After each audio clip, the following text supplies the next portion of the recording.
to Chimu's Chemistry, an online platform that will make your chemistry your chemistry. Colligative property number 3 बघतोय.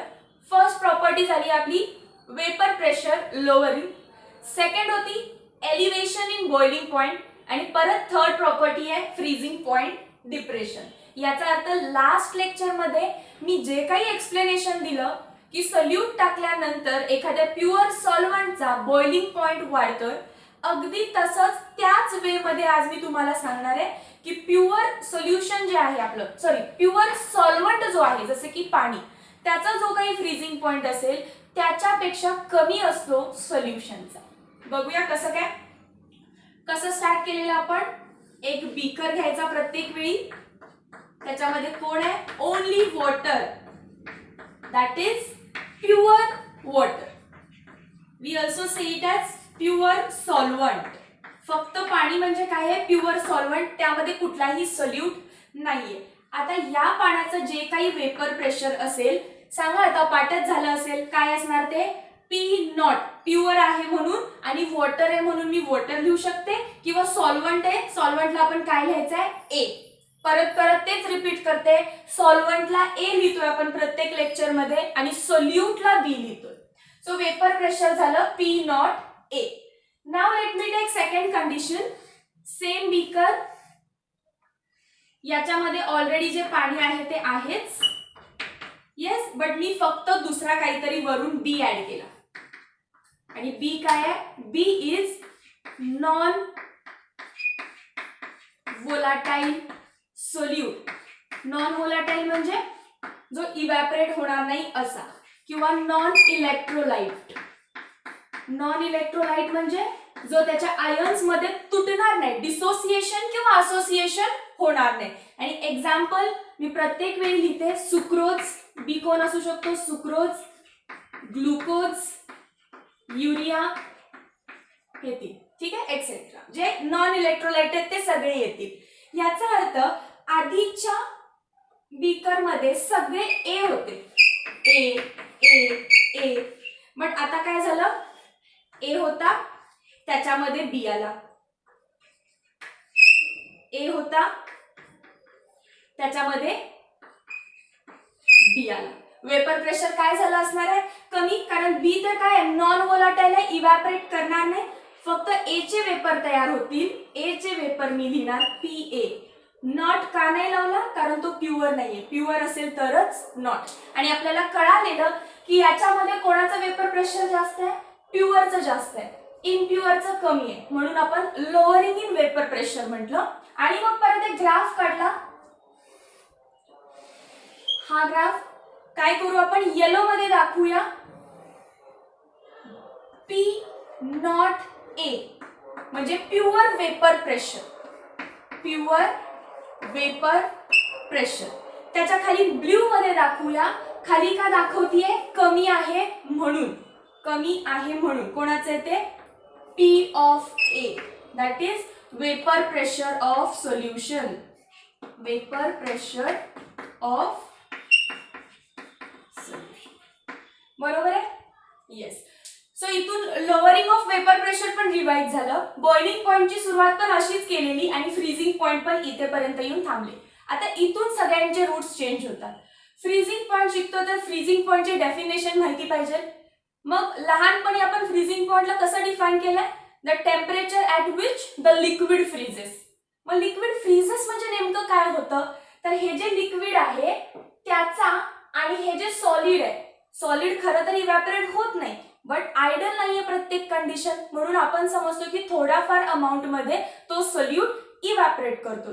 केला असता तर काय condition असती, तर तो इव्हॅपोरेट केलेला आपण एक ग्राफ काढतो, ठीक आहे. सो असं म्हणतात की या लिक्विडचा आणि त्यात टाकलेल्या सॉलिडचा जेव्हा वेपर प्रेशर एक होतं, लिक्विड आणि त्यात टाकलेलं सॉलिड, या दोघांचं जेव्हा वेपर प्रेशर इक्वल होतं, त्या टेम्परेचरला आपलं लिक्विड फ्रीज होतं आणि लिक्विडची काय स्टेट होते, सॉलिड स्टेट होते. सो बघा मी फ्रीजिंग पॉइंटला काय डिफाइन केलंय, the temperature at which vapour pressure of liquid becomes equal to vapor pressure of solid. Liquid आणि सॉलिडचं वेपर प्रेशर इक्वल व्हायला पाहिजे.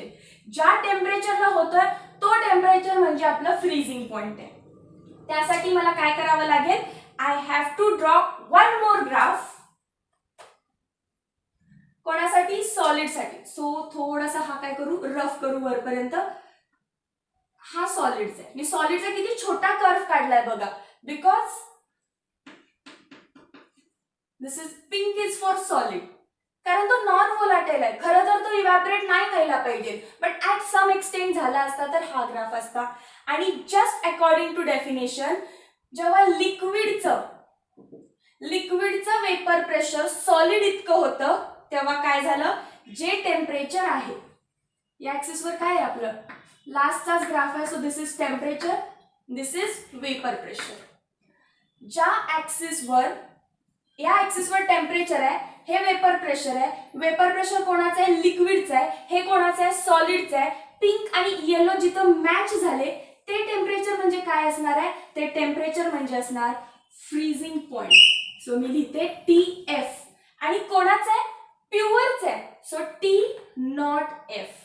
What is T0F? T0F is freezing point of this pure water or this pure solvent. Similarly, हा जो मी graph काढलाय तो कोणाचा आहे, vapour pressure of liquid. पण कोणाचं लिक्विड, सोल्युशन है ना. आणि बघा कुठेपर्यंत जातोय, सॉलिडला जिथं मीठ होतोय ते टेम्परेचर हे आहे पिंक. आणि जो काही मी ब्ल्यू कलर काढलाय तो कुठे मॅच व्हायला लागला, त्या टेम्परेचरला मी म्हणणार त्या लिक्विडचा फ्रीजिंग पॉइंट. बट तो सोल्युशनचा आहे आता. सो सोल्युशनचा असेल तर TF लिहिणार आपण. जसं हा येलो कशाचा आहे, प्युअरचा आहे. सो प्युअरचा आणि पिंकचं इंटरॅक्शन T0F, ब्ल्यूचा आणि सॉलिडचं इंटरॅक्शन TF. लक्षात आलं. एकदा ग्राफ काढून बघा, लगेच लक्षात येईल. प्युअरचा ग्राफ, त्याच्या खाली इम्प्युअरच्या वेपर प्रेशरचा ग्राफ. छोटासा ग्राफ कोणाचा असतो, सॉलिडचा. वेपर प्रेशर आणि सॉलिड जिथं इंटरसेक्ट होतं ते टेम्परेचर म्हणजे फ्रीजिंग पॉइंट. मग प्युअरच्या इंटरसेक्शनचा प्युअरचा फ्रीजिंग पॉइंट, सोल्युशनचं इंटरसेक्शन काढलं तर सोल्युशनचा फ्रीजिंग पॉइंट. आणि नीट बघा काय झालं इथे, कोणाचं जास्त आहे, प्युअरचं जास्त आहे.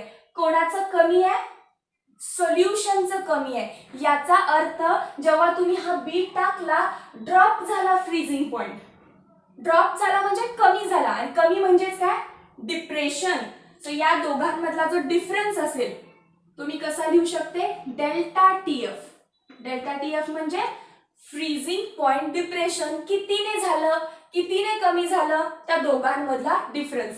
कसं लिहिणार, जास्त कोण आहे, T0F. प्युअरचं जास्त आहे, कमी कोणाचं आहे, सोल्युशनचं. So TF. Very important formula, mark it down. Delta TF is equal to T0F minus TF. बघा बॉइलिंग पॉइंट पण सेम वेनं केलेलं. हा बीकर काढला, याचं वेपर प्रेशर सांगितलं. त्या बीकर मध्ये बी ऍड केला, त्याचं वेपर प्रेशर सांगितलं. मग बॉइलिंग पॉइंटचा ग्राफ काढलेला. बॉइलिंग पॉइंट काय होता, डिफाइन केलं आधी. एक ग्राफ काढला, इंटरसेक्शनचं टेम्परेचर काढलं. बॉइलिंग पॉइंट म्हणजे हे ग्राफ. आणि आपण कोणाला इक्वेट केलेलं, 1 ॲटमॉस्फिअरिक प्रेशरला. तिथून दोन टेम्परेचर भेटले. तिथून कळालं की आपण जो बी टाकलाय त्यानंतर बॉइलिंग पॉइंट वाढला, दॅट इज एलिव्हेशन.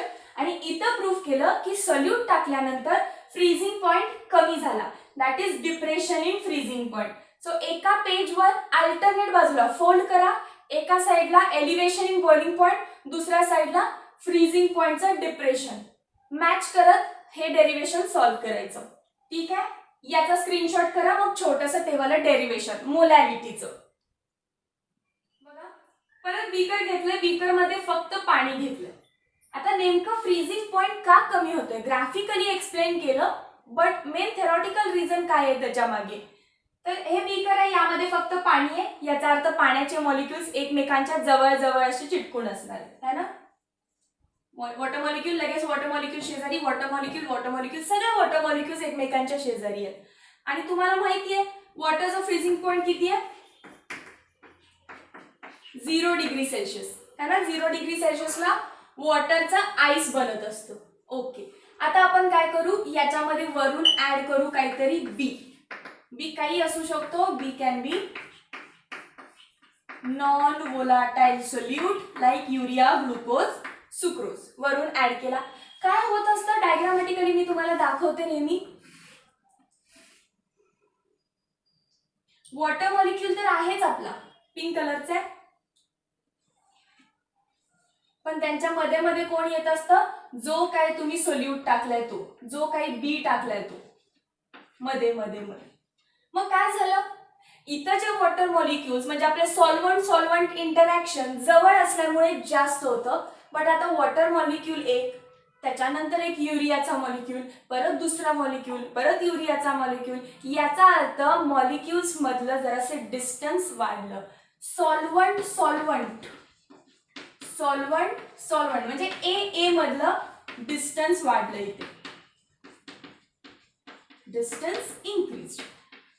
मग यानं काय होतं, खरं तर फ्रीजिंग पॉइंटला काय होत असतं, वॉटरचे मॉलिक्युल्स आहेत ते त्या टेम्परेचरला एकमेकात फोर्स ऑफ अट्रॅक्शन जास्त असल्यामुळे फ्यूज होतात आणि लिक्विडची स्टेट काय होऊन जाते, सॉलिड. फोर्स ऑफ अट्रॅक्शन जेवढा वाढेल तेवढा आपण कुठे जाणार, लिक्विड टू सॉलिड.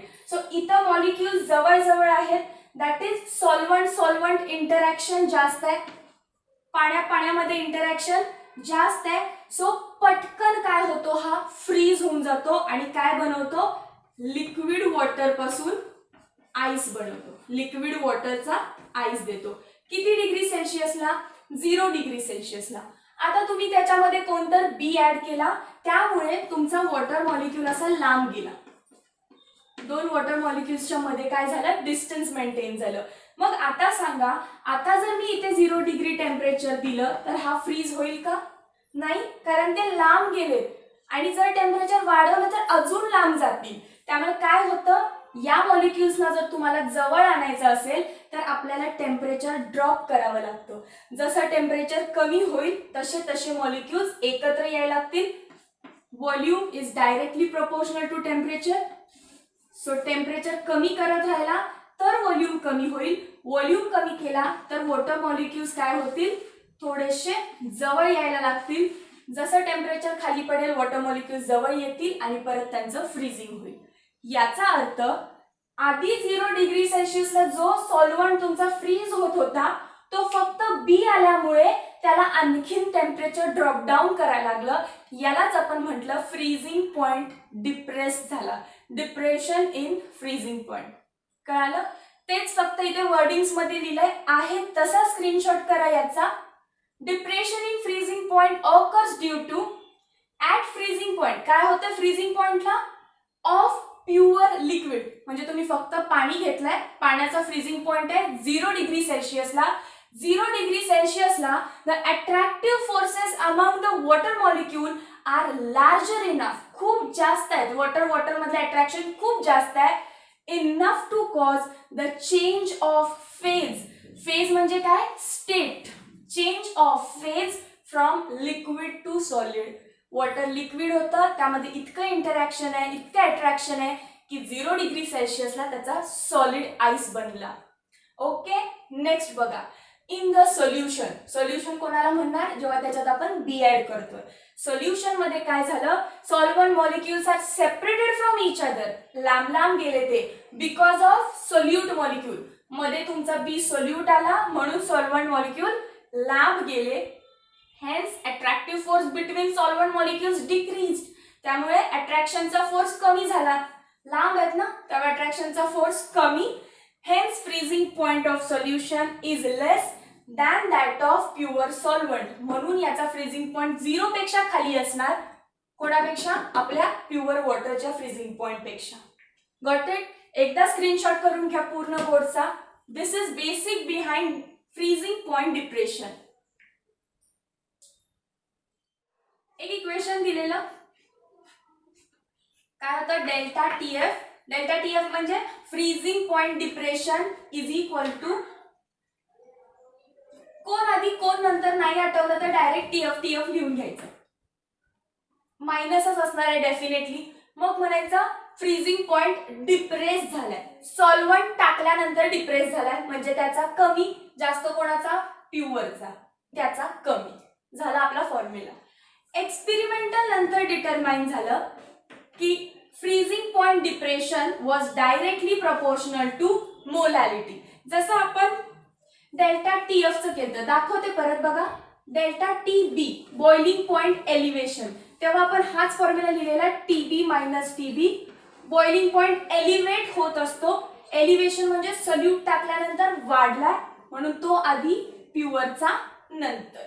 त्यानंतर पण मी तुम्हाला हेच म्हटलेलं, डेल्टा टी बी एक्सपेरिमेंटली डिटरमाइन झाला डायरेक्टली प्रपोर्शनल टू मोलॅलिटी. परत मी म्हटलेलं प्रोपोर्शनॅलिटी कॉन्स्टंट काढायचा असेल तर येतो एक कॉन्स्टंट के बी इंटू मोलॅलिटी. प्रोपोर्शनॅलिटी इथं पण साइन काढायची असेल तर कोण येणार माझा कॉन्स्टंट आता, लॉजिक के एफ इंटू मोलॅलिटी. आता के बी काय होता, 3 नावं सांगितलेली, इब्युलोस्कोपिक कॉन्स्टंट, इब्युलोस्कोपिक कॉन्स्टंट. सेकंड दिलेला boiling point elevation constant, boiling point elevation constant. Similarly इकडे नावं काय असतील मग, क्रायोस्कोपिक, हे नाव लक्षात ठेवा, क्रायोस्कोपिक कॉन्स्टंट, केएफचं क्रायोस्कोपिक कॉन्स्टंट. सेकंड काय म्हणू शकताय तुम्ही याला, freezing point depression constant, freezing point depression constant. किंवा आणखी एक नाव होतं इथे एम वरून स्टार्ट होणार, मोलार किंवा molal elevation constant, molar elevation constant. Similarly इकडे काय लिहिणार मग आपण, molal depression constant, molal depression constant. आता इथे मला परत सांगायची गरज आहे का, आपण मोलॅलिटी का घेतलं, स्मॉल एमच का घेतला सायंटिस्टने, कॅपिटल एम मोलॅरिटी का नाही घेतला, is there any need, no. Molarity टेम्परेचरवर डिपेंड आहे, मोलॅरिटी व्हॉल्यूमवर डिपेंड आहे, त्यामुळे आपण मोलॅरिटीला घेऊ शकत नाही. आपल्याला कोणती टर्म घ्यायला लागते जी इंडिपेंडेंट ऑफ टेम्परेचर असेल, कोण आहे ती, मोलॅरिटी, स्मॉल एम. येस, चला. सो हे इक्वेशन डिराइव्ह झालं आपल्याला.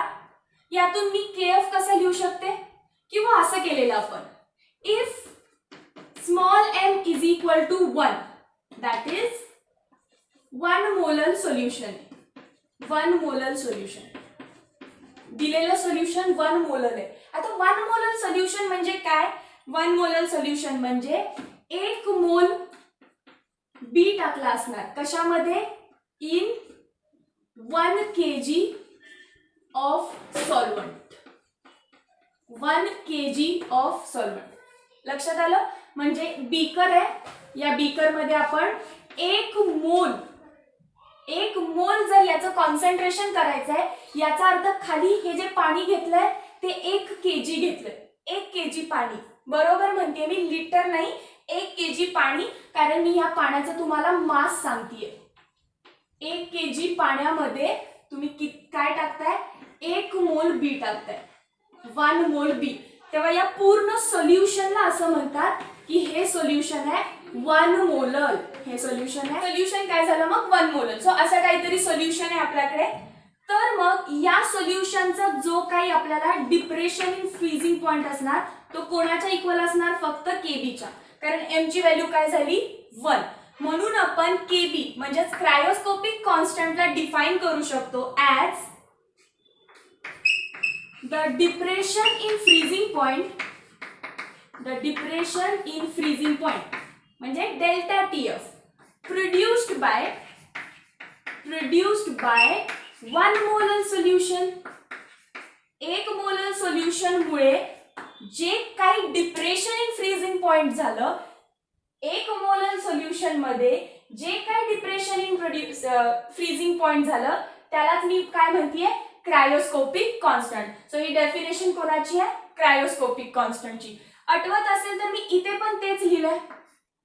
केबी ला कसं डिफाइन केलेलं आपण, 1 मोलल सोल्युशन कन्सिडर केलं, सो आपलं इक्वेशन झालेलं delta TB is equal to KB. So ebuloscopic constant is defined as the T delta TB म्हणजे काय? Boiling point elevation produced by 1 molar solution. 1 molar solution ने किती elevation in boiling point produce केलाय त्याला म्हटलं आपण एबिलोस्कोपिक constant किंवा हे 3 बाकीचे नाव आहेत. कंपेअर करून शिकवायला इझी जाण्यासाठी. इथपर्यंत कळालं? ठीक आहे. मग परत तोच question, how will you define small m molality? Ma'am we know that number of moles of solute upon mass म्हणजे W म्हणजे वेट कोणाचं? सॉल्व्हंटचं वेट कसं लिहितो आपण? सॉल्व्हंटला A मानायचं म्हणून सांगितलंय, पण कशामध्ये घ्यायचं असतं ते kg मध्ये. बघा इथं मी मास म्हटलं ना, मास म्हणजेच वेट. मग वेट ऑफ कोण? वॉटर म्हणजे सॉल्व्हंट, म्हणून मी रिप्रेझेंट केलं WA नी. आणि कशामध्ये घेतलं ते? kg मध्येच घ्यायचं असतं. जर हे मोलॅलिटी काय कन्सेप्ट आहे कोणाला क्लिअर नसेल तर मी डिस्क्रिप्शन मध्ये एक लिंक देते, या चॅप्टरचा पार्ट 1 बघून यायचं सगळ्यांनी.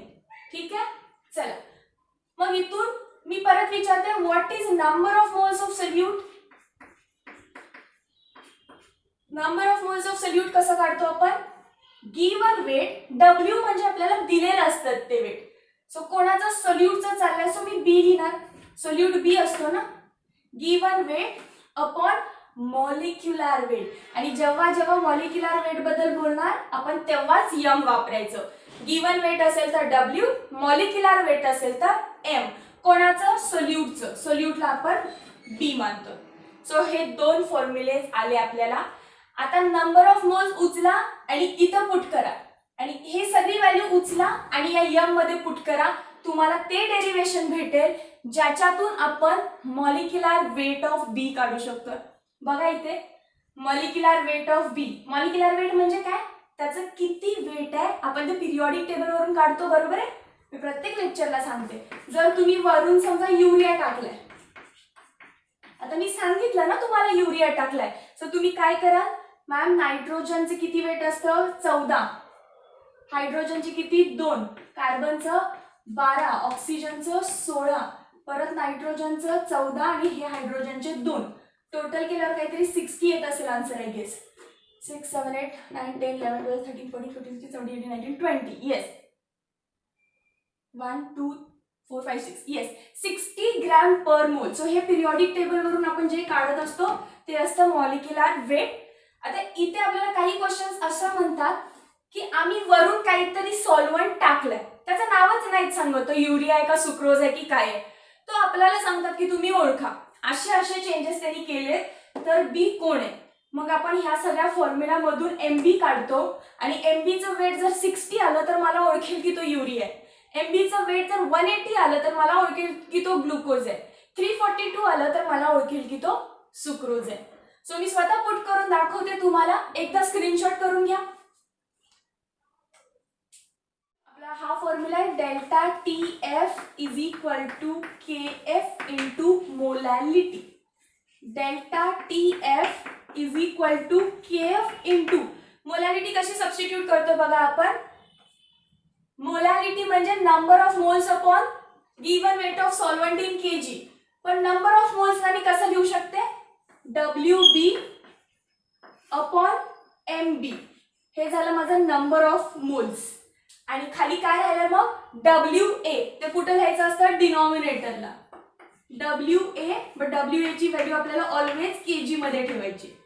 सो हा झाला फॉर्म्युला. आणि याच्यातून आपल्याला विचारतात की what is molecular weight of B. काहीही विचारतील, एक व्हॅल्यू गायब करणार, बाकी सगळ्या दिलेल्या असणार. ठीक आहे, सॉल्व्ह करू शकता तुम्ही हे. या पॉइंटचं नाव होतं, हे ज्याच्यातून डिराईव्ह केलं त्या पॉइंटचं नाव आहे मॉलिक्युलर वेट ऑफ सोल्यूट. काहीही विचारू शकतात. बघा मी डिस्कस केले नाहीत तुमच्याशी न्यूमरिकल लास्ट 2-3 लेक्चर मध्ये, फक्त एकच न्यूमरिकल घेतलंय ज्यामध्ये मी तुम्हाला MB काढायला शिकवलंय. आता ते तुम्हाला कळालंय. तुम्हाला असं विचारू शकतात,